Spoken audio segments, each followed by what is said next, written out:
เชิงรุกที่ดีที่สุดการรอให้คนเข้าวัดแล้วจึงแสดงธรรมเหมือนแต่ก่อนนั้นอาจจะสายเกินไป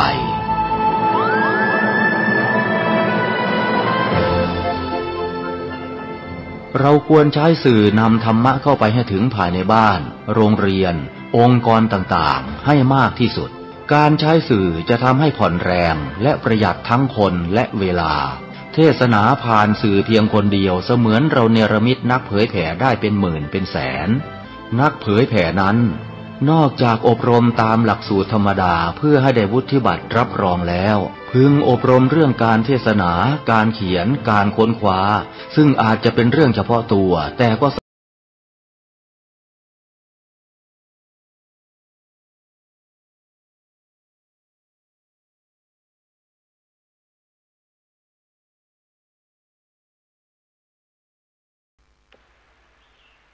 พุทโธเมนาโถพระพุทธเจ้าเป็นที่พึ่งอันประเสริฐธัมโมเมนาโถพระธรรมเป็นที่พึ่งอันประเสริฐสังโฆเมนาโถพระสงฆ์เป็นที่พึ่งอันประเสริฐเจริญสุขสาธุชนญาติโยมท่านผู้ฟังทั้งหลายทุกท่านทุกคนมาพบกันอีกแล้วในรายการธรรมะก่อนนอนจากตัวเจ้าวัดหนองตองหางดงจังหวัดเชียงใหม่มาพบกันเป็นประจำนะเป็นประจำทุกวันอังคารตั้งแต่เวลาเดี๋ยวนี้เป็นต้นไปเป็นเวลา1 ชั่วโมงโดยประมาณอาตมาภาพถ้าถึงวันอังคารมาก็ดีใจนะมีความสุขใจที่จะได้นำธรรมะมาเผยแผ่ให้แก่ญาติแก่โยมท่านทั้งหลายได้รับฟังกันสิ่งที่นำมาเผยแผ่มาอธิบายนั้นบางเรื่องก็เอาในตำรับตำรามาพูดแล้วก็เสริมในสิ่งที่ให้มันดีขึ้นบางเรื่องนั้นเกิดจากการปฏิบัติได้รู้ได้เห็นสิ่งที่เป็นจริงสามารถนำมาพูดได้พอไม่เก้อไม่เขินนะเพราะสิ่งไหนก็ตามญาติโยมที่ผ่านในการได้ปฏิบัติมาได้เห็นผลแล้วก็พูดได้เต็มปากเต็มใจมันไม่มีอะไรที่จะมาเก้อเขินฉะนั้นธรรมะทุกข้อทุกเรื่องที่นำมาพูดก็มาจากใจจริงของตัวเจ้าวันนี้ก็จะผสมผสานกันรู้ตั้งรู้มาตั้งนานในเรื่องของสิริสิ่งที่เป็นมังคละเป็นมงคลต่อบุคคลต่อตัวต่อตนถ้าหากผู้ใดผู้ไหนปฏิบัติตามได้เทพยดาอันดีนั้นจะคอยรักษาให้บุคคลนั้นอยู่เย็นเป็นสุขแคล้วคลาดจากภัยอันตรายต่างๆได้ฉะนั้นศรัทธาสาธุชนญาติโยมวันนี้จะนำเอาเรื่องสิริมาพูดให้ญาติโยมได้รับฟังกันเพื่อว่าโยมจะได้นำไปคิดแล้วนำไปปฏิบัติสิริเหล่านี้เกิดผลแน่นอนเป็นมงคลต่อชีวิตอย่างแน่นอนก่อนอื่นนั้นอาตมาต้องขออนุโมทนาขอบใจนะขอบใจต่อญาติโยมทุกท่านทุกคนทุกสารทิศ ที่ได้ตั้งอกตั้งใจฟังรายการธรรมะก่อนนอนจากตู้เจ้าวัดหนองตองรายการนี้มาออกอากาศณทางสถานีวิทยุคลื่น 104.50 ออกรายการที่วัดฝายหินตำบลสุเทพอำเภอเมืองจังหวัดเชียงใหม่วัดฝายหินนี่โยมทั้งหลายก็อยู่ในบริเวณใกล้เคียงกับมหาวิทยาลัยเชียงใหม่นะมหาวิทยาลัยเชียงใหม่ร่มรื่นไปด้วยต้นไม้และสถานที่น่าพักเป็นที่สงัดเป็นที่สงบได้ก็ต้องขออนุโมทนาขอบใจต่อท่านเจ้าหน้าที่ทุกรูปทุกคนที่ได้อำนวยความสะดวกในการเปิดเทปเสียงแห่งธรรมะให้ญาติให้โยมที่อยู่ทางบ้านได้รับฟังกันรายการนี้บอกตลอดว่าไม่สด ไม่ได้จัดรายการสดนะเป็นรายการบันทึกเสียงใส่ไว้ในเทปแล้วก็ขอพระคุณเจ้าตลอดเจ้าหน้าที่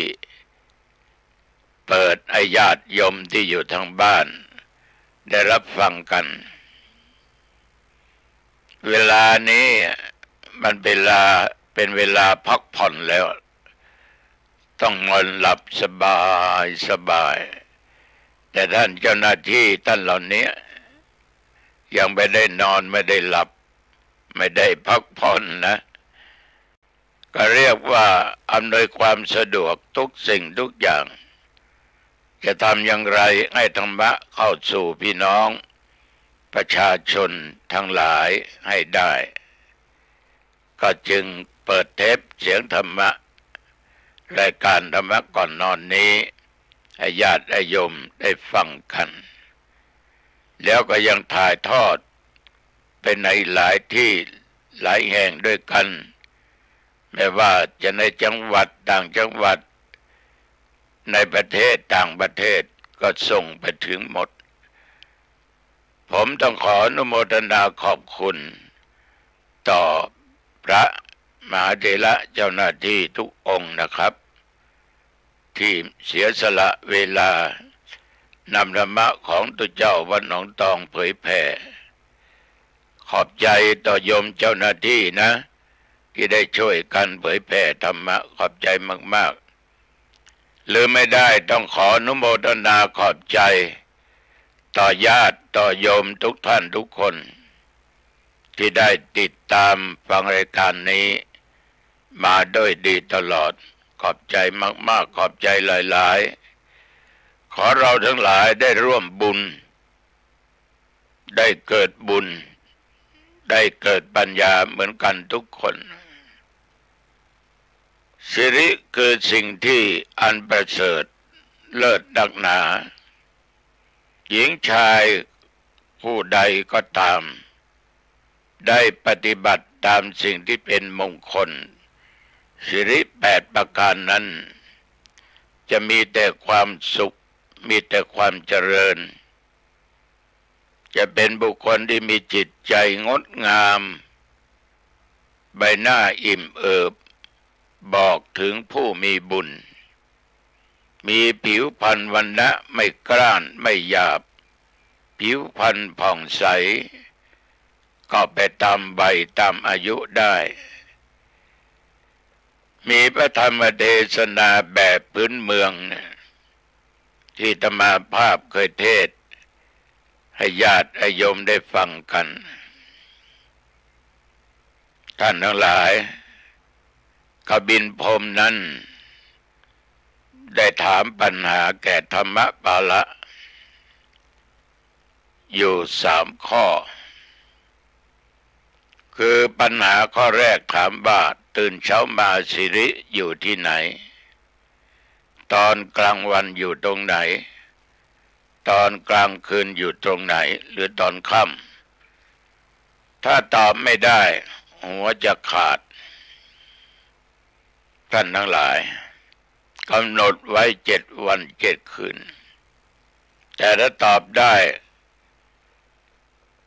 พรหมองค์นี้จะยอมตัดหัวของตัวเองเรียกว่าพันธนันเป็นการที่ได้ต่อรองกันไว้ทำสัญญากันไว้ธรรมปาละได้ฟังแล้ววันคืนผ่านไปก็คิดไม่ออกว่ามันอยู่ตรงไหนญาติโยมผ่านไป2 วัน 3 วัน ศีรษะนี่โดนตัดแน่แล้วกู โดนตัดแน่วัน6 วันโอ้ยังคิดไม่ออกวันหนึ่งก็ออกจากบ้านไปนอนที่ใต้ต้นไทรต้นไม้ใหญ่ๆเพราะอยากจะเอาที่สงบสงัดนึกถึงปัญหา3 ข้อที่กบินพรหมมาถามระหว่างนอนอยู่ที่ต้นไทรต้นนั้นบนต้นไม้นั้นมีนก2 ตัวผัวเมียนกก็ยังมีผัวมีเมียได้นะมันก็ต้องมีเพราะมีตัวผู้ต้องมีตัวเมีย ตัวเมียญาติโยมไก่มันยังมีสัตว์เดรัจฉานทุกชนิดมันมีหมดหรอกไม่ต้องว่าเพียงแต่คนหรอกโยมทั้งหลาย2 คนผัวเมียนี่ก็มาโจทย์กันนางนกก็ว่าพี่พรุ่งนี้เราจะเอาอะไรมากินเนี่ยเราจะอะไรมากินไม่มีอะไรสักอย่างของที่เก็บไว้ก็หมดไปแล้วนกผู้เป็นผัวก็ยิ้มหัวเราะ ไม่เป็นไรน้องนางพวกนี้อาหารมีเยอะเพราะว่าธรรมปาละจะตอบปัญหากบินพรหมไม่ได้แล้วจะถูกตัดเสียนตัดหัวสบายแล้วเราทั้งสองนี่ ญาติโยมทำไมจะถูกตัดหัวล่ะพี่ก็ตอบปัญหากบินพรหมไม่ได้ปัญหามีเช่นไรล่ะพี่กบินพรหมถามว่าตอนเช้าราศีคนอยู่ตรงไหนสิริอยู่ตรงไหนแล้วมาอยู่ตรงไหนล่ะพี่ฝ่ายธรรมปาละอยู่ใต้ต้นไม้ได้ยินได้ฟังยิ้มกูจะรอดตายแล้วทีนี้ นกตัวผู้ก็ตอบว่าตื่นเช้ามามนุษย์ทั้งหลายต้องล้างหน้าล้างตาให้ใสสะอาดขี้มูกขี้ตาต้องออกหมดชำระใบหน้าล้างหน้าล้างตาฉะนั้นสิริจึงอยู่ที่ใบหน้าเจ้าธรรมปาละได้ยินก็ชื่นอกชื่นใจเหลืออีก2 ข้อเลย2 ข้อจะรอดตายแล้วทีนี้ท่านทั้งหลายนางนกก็ถามว่าแล้วข้อที่2นั้นมีปัญหาถามว่าไงโอ้น้องเอ๋ยข้อที่2นั้นท่านถามว่ากลางวันสิรินะหรือราศีของคนอยู่ตรงไหนแล้วมันอยู่ตรงไหนล่ะพี่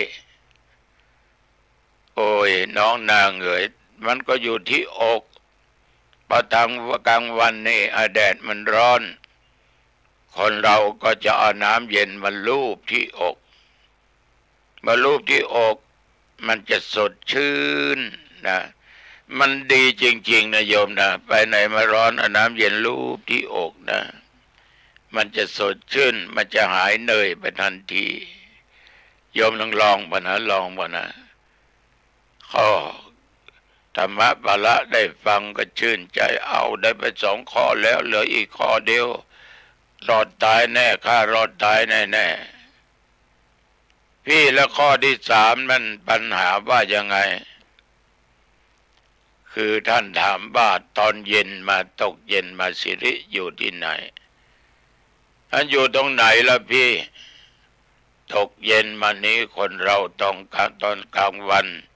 ไปทำการทำงานออกบ้านออกอะไรไปเหยียบไปย่ำ ฝุ่นดินอะไรแปดเปื้อนมาฉะนั้นตอนค่ำมาจะเข้านอนพักผ่อนต้องล้างเท้าของตัวเองให้สะอาดโอ้โหธรรมบาละได้ฟังยิ้มรอดตายกลับไปบ้านกบินพรหมก็มาถามเอาได้หรือยัง3 ข้อแล้วนะถ้าไม่ได้ก็จะถูกตัดหัวนะธรรมบาละก็ตอบไปแต่ละข้อกบินพรหมยอมแพ้ก็ตัดศีรษะของตัวเองเนี่ยเรื่องราวมันก็มีมาอย่างนี้ฉะนั้นญาติโยมสิริคือสิ่งอันที่ทำให้เรานั้นมีศักดิ์มีสีสง่าราศีเกิดขึ้นไม่ว่าจะคำพูดไม่ว่าจะใบหน้าไม่ว่าจะผิวกายใจก็ไม่อมทุกข์เพราะเทพยดาอันศักดิ์สิทธิ์อันดีนั้นจะคอยรักษาและสิ่งเหล่านี้ท่านทั้งหลายก็ยังมีอีกตั้งหลายข้ออาตมาก็จะมาพูดให้ญาติโยมฟังไปแต่ละข้อโยมฟังแล้วก็จงใช้สติปัญญานี่พิจารณาตรึกตรองไปแต่ละข้อว่ามันจะเป็นจริงไหมหรือว่าไม่จริงเหล่านี้เป็นต้นเพราะเรื่องสิริ8 ประการนี้มันเป็นเรื่องของคนเราที่จะต้องรักษา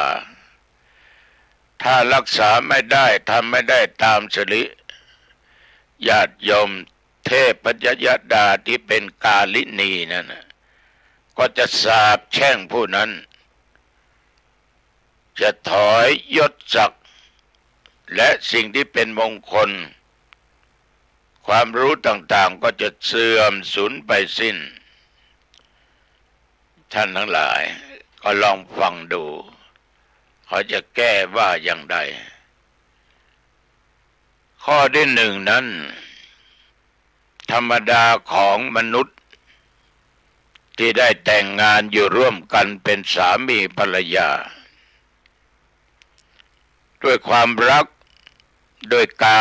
มคุณต่างๆหลงอยู่ในสิ่งเหล่านี้ในข้อนี้ท่านบอกว่าสตรีและบุรุษหรือโยมผู้ชายโยมผู้หญิงนั้นเวลาจะนอนร่วมเพศกันนั้นขอให้เว้น1วันขึ้น7 ค่ำ8 ค่ำขึ้น14 ค่ำ15 ค่ำ2แรม7 ค่ำแรม8 ค่ำขึ้นแรม14หรือ15 ค่ำในวันโกนวันพระต้องเว้นเสพกามและอีกประการสำคัญนั้นวันตรุษเช่นวันสงกรานต์ก็ดีวันเข้าพรรษาวันออกพรรษาเข้าพรรษาตรงกับวันอาสาฬหะหรือวันอัฐมีบูชาวิสาขบูชามาฆบูชาต้องเว้นและประการสำคัญวันเกิดของโยมผู้หญิงและวันเกิดของโยมผู้ชายก็ขอให้หยุดในการที่สังวาสกามคุณในวันนั้นมันจะเป็นสิริเป็นมงคลเทพยดาจะคอยรักษาสิริของผู้นั้นจะคอยให้พรอยู่ตลอดเวลาเขาเรียกว่าต้องรู้การรู้เวลารู้การใดสมควรไม่สมควรเรามานึกถึงตอนนี้เรื่องสัตว์โลกเนี่ยมันเป็นเรื่องธรรมดาเรื่องเสพแต่ถ้าว่าเสพไปในวันที่มันไม่น่าจะทำนั้นไม่เว้นมันจะทำให้ชีวิตมัวหมองเศร้าหมองอัตคัดขัดสนญาติโยมขนาดวันเกิดของตัวเองยังทำได้ ยังทำได้ญาติโยมวันเกิดนี่ก็สำคัญยิ่งนะก็ถามโยมผู้หญิงเสียก่อนว่าแม่มันเกิดวันหยังต้องเกิดวันอังคารพ่อเนาะเกิดวันพุธวันอังคารก็ต้องหยุดวันพุธก็ต้องหยุดดันวันพฤหัสไปเจอกันข้างขึ้นข้างแรม7 ค่ำ8 ค่ำ14 15อีกมันก็ต้องหยุดยาวหน่อยละทีนี้ ยังไงก็ต้องใช้ขันติธรรมอดทนอดกลั้นนะเพื่อเกิดเป็นสิริมงคลต่อชีวิตของเราญาติโยมฟังไปแล้วก็ลองนำไปคิดนะไม่ได้ห้ามนะไม่ได้ห้ามแต่นำไปคิดก็แล้วกันว่ามันจะเท็จจะจริงขนาดไหนนั้น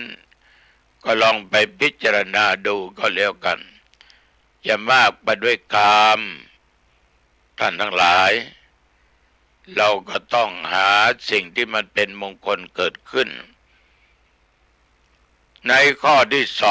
2ระหว่างผู้หญิงผู้ชายคือบุรุษและสตรีผู้ใดแม้แต่การบริโภคอาหารนี่ญาติโยมถ้าอยากจะเป็นสิริเป็นมงคลให้เกิดขึ้นกับตัวเรากับครอบครัวของเราท่านบอกว่าให้หันหน้าไปทางทิศตะวันออกหันหน้าไปสู่ทิศตะวันออกถ้าทำดังนี้เทพยดาที่เป็นสิริก็จะให้พรรักษาผู้นั้นโยมอาจจะแย้งในใจว่าหลวงพ่อเราไปนั่งร้านเราทานข้าวเราไปรู้ก็มานั่งกันตั้งหลายคนไปนั่งหันหน้าไปทิศตะวันออกก็พวกนั้นไปได้ทานได้กินแล้วลูกก็มี2ผัวเมียก็อีก2เป็น4มันก็ต้องหันหน้าไปคนละทิศละทางเราก็ไม่เถียงเราเป็นผู้นำครอบครัวเราเป็นผัวเราเป็นภรรยาเราก็หันหน้าไปทางทิศตะวันออกก็คงจะได้นะโยมนะคนจะดีแต่ถ้านั่งทานคนเดียวหันหน้าไปทางทิศตะวันออกเทพยดาที่เป็นสิรินั้นก็จะให้พรและรักษาตัวเราอยู่ตลอดไปข้อที่3อันนี้ก็น่าคิดนะ น่าขัดแย้งถกเถียงกันเวลาจะขับจะถ่ายอุจจาระปัสสาวะนี่ให้บ่ายหน้าไปทางทิศตะวันตกเทพยดาที่เป็นสิริจะให้พรและรักษาบุคคลนั้นโอ้ยหลวงพ่อมันยากปั๊มน้ำมันร้านอาหารก็ดีที่ปั๊มน้ำมันก็ดีที่บ้านก็ดี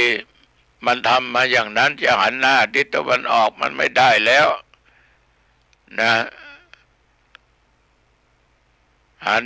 จะหันหน้าไปทิศตะวันตกไม่ได้แล้วเพราะมันทำเวชกุดีทำห้องน้ำห้องส้วมเป็นอย่างนั้นก็ใจนึกก็แล้วกันนะโยมนะใจนึกว่านี่ทิศตะวันตก มันก็ยุ่งยากเพราะเราทำกันมาเราไม่ได้นึกถึงสิ่งเหล่านี้เหมือนห้องน้ำธรรมาภาพเนี่ยถูกต้องเลยเข้าไปนั่งนี่หันหน้าไปทางทิศตะวันตกแต่ว่าชะโครกนั้นหันหน้าไปทางทิศเหนือแต่เรามีวินแชร์นั่งหันหน้าไปทางทิศตะวันตก ชีวิตจึงอยู่รอดมาได้ขนาดนี้นะเพราะเทพยดาเป็นสิรินั้นคอยดูแลรักษาก็ได้ข้อที่4นั้นผู้ชายจะนอนกับผู้หญิงโยมทั้งหลายเป็นธรรมชาติของมนุษย์จงให้ผู้หญิงนั้นนอนข้างซ้ายเรานะโยมนะเป็นผู้ชาย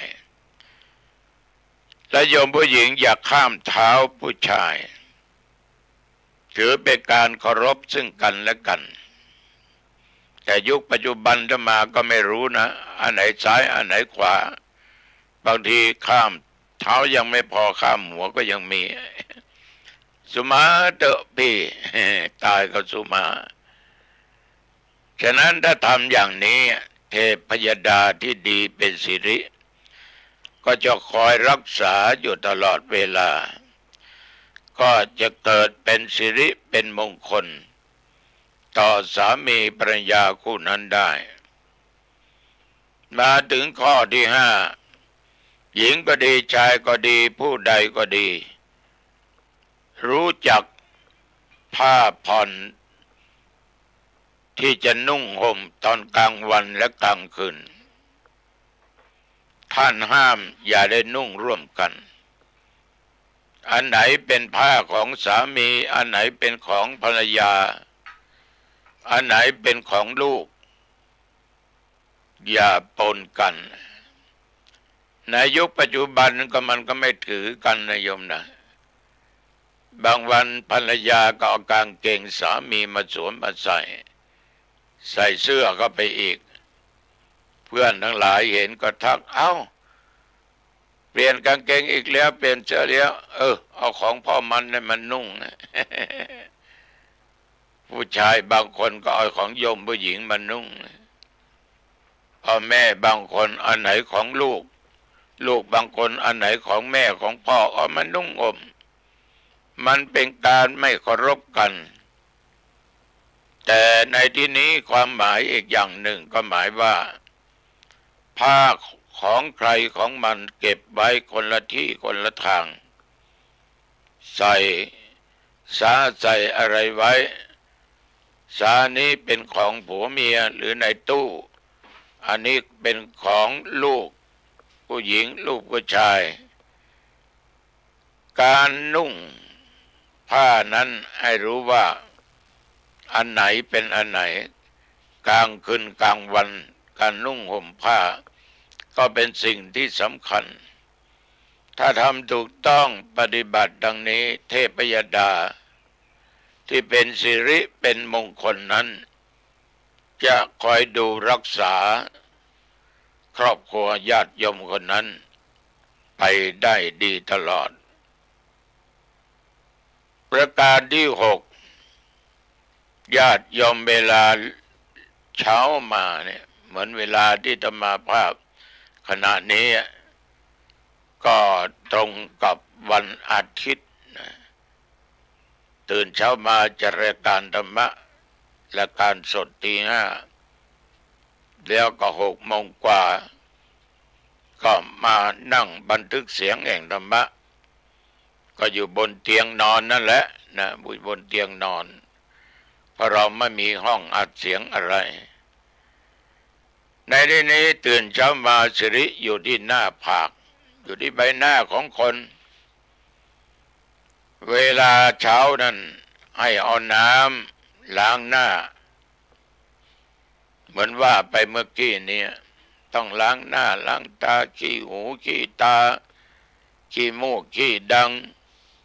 ใบหน้าอาจจะไปเจออะไรฝุ่นอะไรก็ตามแป้งที่ปะลงไปครีมที่ทาลงไปเราต้องล้างให้มันสะอาดการได้ล้างหน้านั้นก็ทำให้จิตใจสดชื่นเบิกบานอยู่ตลอดคนล้างหน้าไม่ล้างหน้านี่โยมบางคนท่านมองออกเลยนะนี่แสดงว่าไม่ได้ล้างหน้านี่มาเนี่ยไปกลับไปล้างหน้าเสีย บางคนดูสีหน้ามันนะถ้าไม่ได้ล้างมันมัวหมองนะโยมจนเขาจับได้ฉะนั้นต้องล้างหน้าจึงจะเป็นสิริเทพยดาที่เป็นสิรินั้นที่ดีนั้นจะดูแลรักษาข้อ7เหมือนกับพูดข้างต้นกลางวันหรือยามเที่ยงสิริของเราทุกคนนั้นอยู่ที่ทรวงอกอากาศมันร้อนโยมจะเดินทางไปเหนือใต้ตกออกไปที่ไหนก็ตาม น้ำเย็นอยู่เนี้ยเขาถึงขายกันเป็นขวดเป็นแพ็คเราก็ซื้อไว้หรืออยู่ที่บ้านสบายมากมันร้อนญาติโยมก็เอาน้ำมาลูบที่อกมันจะสดชื่นใจร้อนก็จะเป็นใจสงบใจเย็นใจนิ่งโยมไม่เชื่อก็ลองดูนะมันได้ผลจริงๆก็มาลูบที่ทรวงอกท่านทั้งหลายเทพยดาที่เป็นสิริก็จะเฝ้าดูแลรักษาผู้นั้นมาถึงข้อที่8ข้อสุดท้ายสิริ8ข้อตกเย็นมาสิริอยู่ที่เท้ากลางใจเท้าโยมทั้งหลายตรงกลางใจเท้าเราก็รู้เราไปเหนือใต้ตกออกไปเหยียบไปย่ำดินบ้างหินบ้างทรายบ้างอะไรบ้างจีปะทะธรรมดาเดี๋ยวนี้หลวงพ่อใส่รองเท้าแล้วถุงเท้าก็ใส่ไม่เป็นไรอะเป็นมันต้องมีอยู่ก่อนจะเข้าจะหลับจะนอนนั่นนะที่นอนเราก็สะอาดผ้าปูที่นอนก็สะอาดถ้ากลางวันไปย่ำไปอะไรมาเนี่ยไม่ล้างเท้าเข้าไปมันก็หมด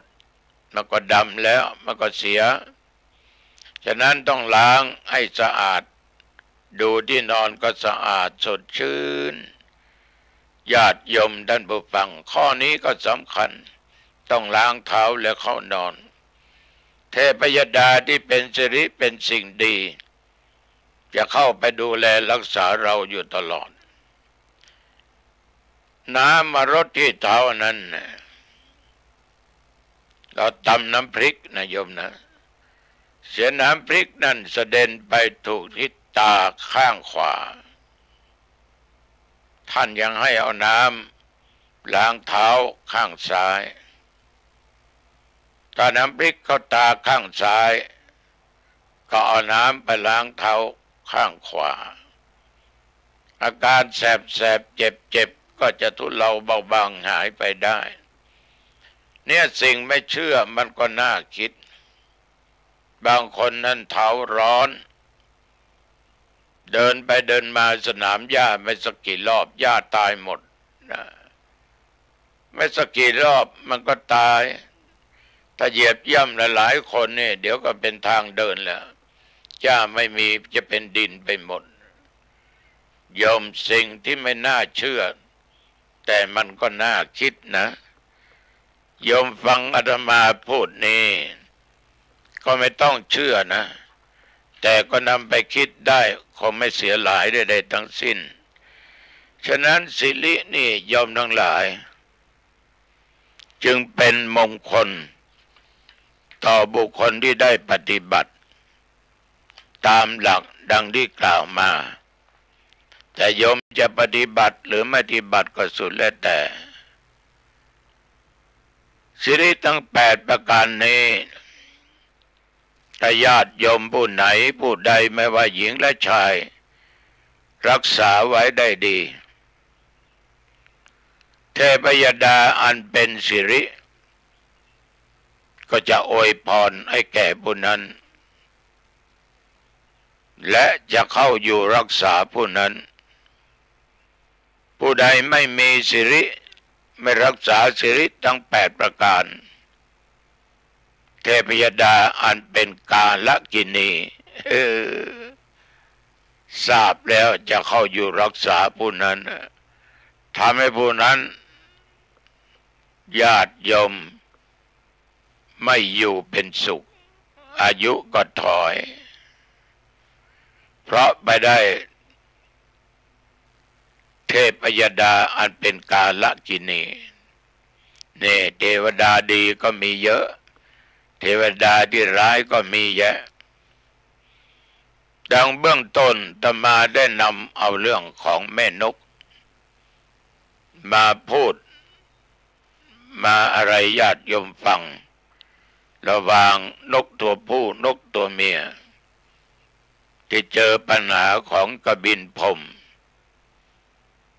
ก็ได้มาแก้กันตอบกัน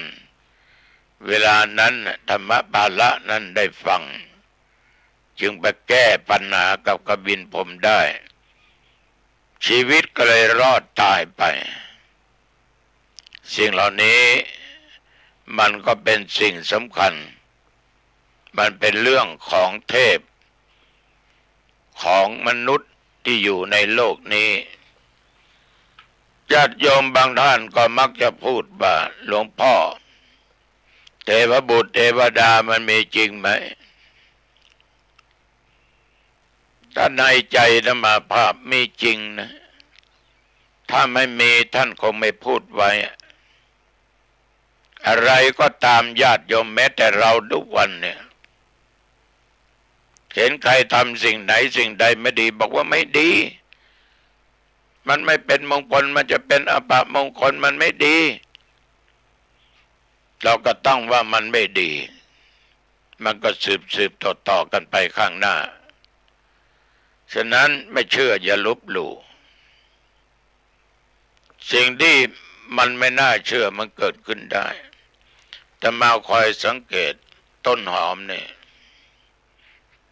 ญาติโยมท่านผู้ฟังทั้งหลายใบสะระแหน่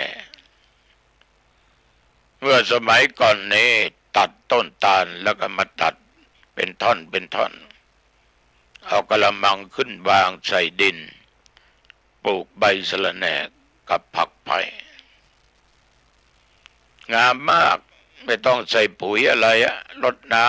ำตอนเช้าใบมันโอ้โหเขียวเลยแต่มีวันหนึ่งในญาติโยม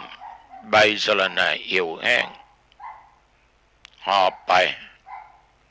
จะมามันเป็นเพราะอะไรคิดไปคิดมาวันนั้นมีโยมผู้หญิงนี่มาทำบุญคล้ายวันเกิดของตัวเองแล้วก็ไปเด็ดใบสะระแหน่อีกวันหนึ่งเขากลับมาธรรมก็ถามว่าโยมขอโทษนะแล้วดูมาหรือโยมก็ตอบมาแล้วดูมา แล้วดูมาเมื่อวานนี้เด็ดใบสะระแหน่เหรอเจ้าเนี่ยโยมเหี่ยวไปเลยเจ้าผู้หญิงที่ตั้งครรภ์เนี่ยถ้าเดินผ่านเงามาฟาดเนี่ยเหี่ยวหมดมันก็แปลกแต่มันก็ฟื้นตัวได้นะเราต้องดูแลรักษารดน้ำเขาไม่เชื่อแต่มันก็น่าคิดวันหนึ่งไปเห็นข้างคากญาติโยมก็จักเข็บ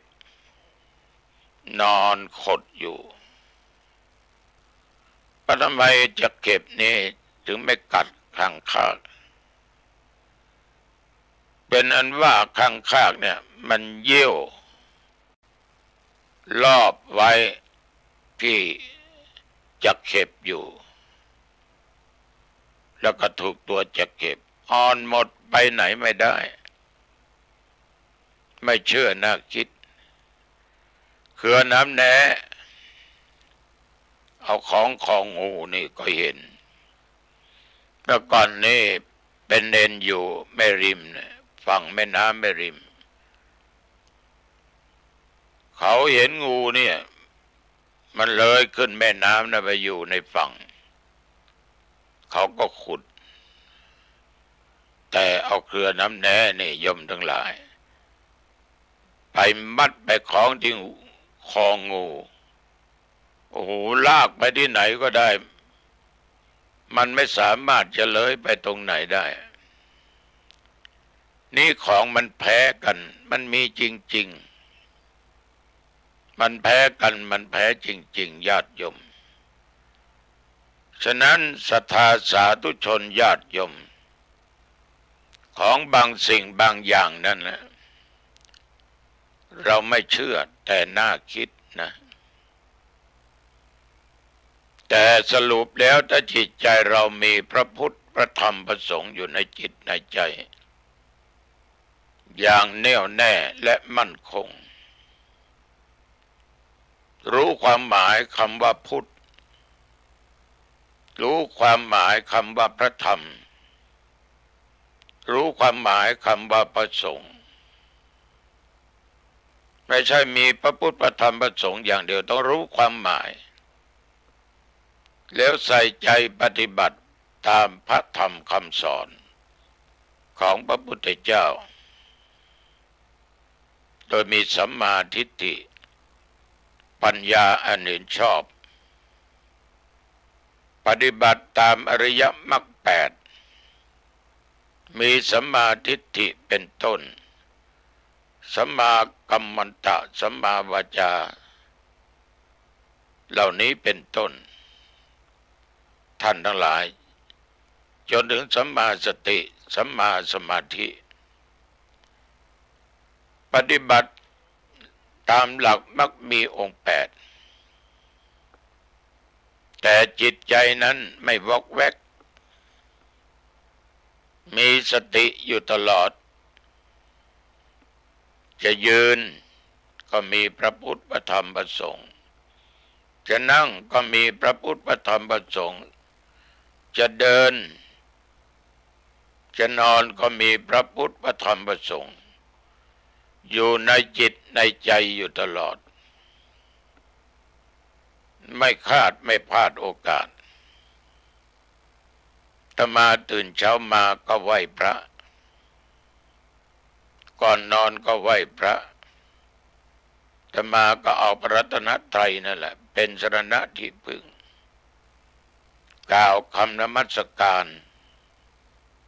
แล้วเอาพระพุทธพระธรรมพระสงฆ์เป็นสรณะที่พึ่งแม้แต่ครั้งที่หนึ่งที่สองที่สามแล้วก็ได้สวดบทพุทธคุณขั้นด้วยยันทุนบทที่หนึ่งส่วนบทธรรมคุณเอายันทุนมาขั้นสวดบทสังฆคุณยันทุนมาขั้นท่านบอกว่าจะรักษาปกป้องคุ้มครองภัยพิบัติต่างๆนานาได้แม้แต่พูดผีปีศาจอะไรก็ตามสิ่งที่เป็นอัปมงคลก็ตามสามารถป้องกันได้อาตมาก็ทำอย่างนี้มาทุกเช้าก็สวดให้ญาติโยมได้ยินได้ฟังถ้าโยมมีจิตใจมีพระพุทธพระธรรมพระสงฆ์โยมก็จะรู้อาตมาภาพต้องมีสติมีพระรัตนตรัยอยู่ในจิตในใจอย่างเวลาเนี้ยนั่งพูดก็ต้องมีพระพุทธพระธรรมพระสงฆ์อยู่ในจิตในใจศรัทธาสาธุชนญาติโยมฟังก็ต้องมีพระพุทธพระธรรมพระสงฆ์อยู่ในจิตในใจถ้าเรามีอย่างนี้จิตเราก็ต้องมั่นนิ่งสงบอยู่อย่างมีจิตอันนิ่งสงบกำจัดอารมณ์ต่างๆออกไปได้ใครจะมาว่าจะมาฟ้องอะไรจะพูดอะไรฟังเราก็ยิ้มได้นะเพราะใจเรามีแก่พระพุทธพระธรรมพระสงฆ์ไม่ไปโกรธไปอาฆาตพยาบาทไม่ยินดียินร้ายในสิ่งเหล่านั้นมันเป็นสุขถ้าเราไม่มีพระพุทธพระธรรมพระสงฆ์อยู่ในจิตในใจเกิดอะไรขึ้นอารมณ์มีทั้งดีไม่ดีจะเกิดขึ้นความทุกข์ความหายนะก็จะเกิดขึ้นฉะนั้นญาติโยมขอฝากไว้นะก่อนจะนอนจะพักผ่อนขอไหว้พระสวดมนต์ไหว้พระ5 หนคือไหว้พระพุทธเจ้าไหว้พระธรรมไหว้พระสงฆ์ไหว้บิดามารดาอันเป็นพระในบ้านของลูกแม่เป็นผู้ให้กำเนิดพ่อเป็นผู้ให้ชีวิตทั้งพ่อทั้งแม่กำเนิดเกิดเรามาเลี้ยงดูเรามา จนเรามีอายุปุณนี้ตัวเจ้าน้องตองได้79 ปีย่างก็มาโยมแม่นั้นท่านทั้งหลายจากไปได้37 ปีกว่าแล้วโยมพ่อนั้นจากไปได้16-17 ปีเข้ามาถ้าโยมพ่อโยมมีชีวิตโยมแม่มีชีวิตอยู่ก็105 ปีโยมแม่ไปเมื่อ67โยมพ่อไปเมื่อ87-88 ปี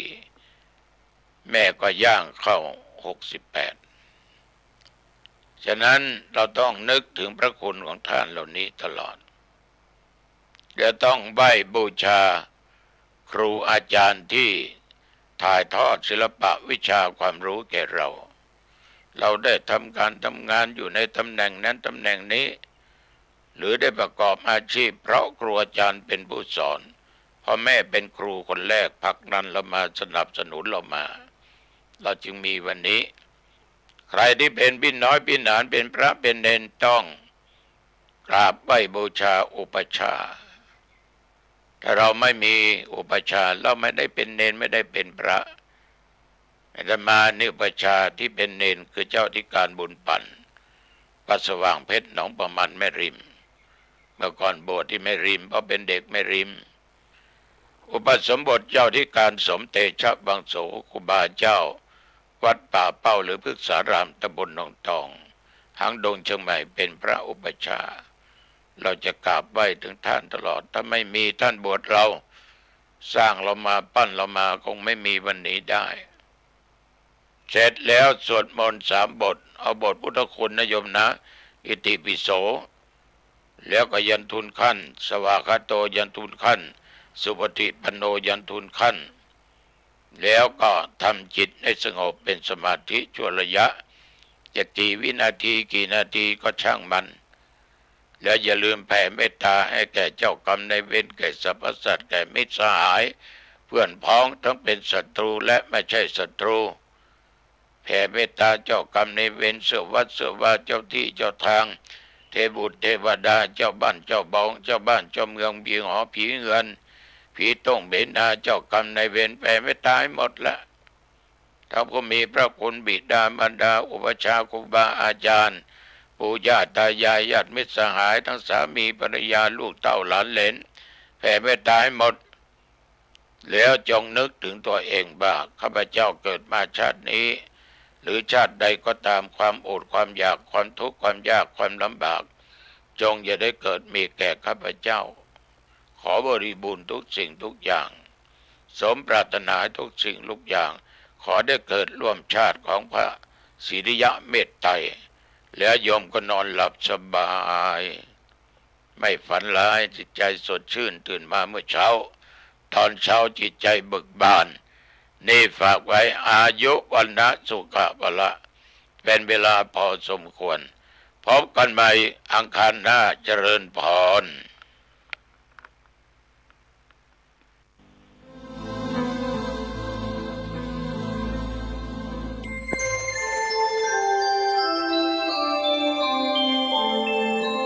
ขณะนี้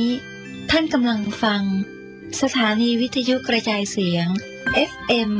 104.5 เมกะ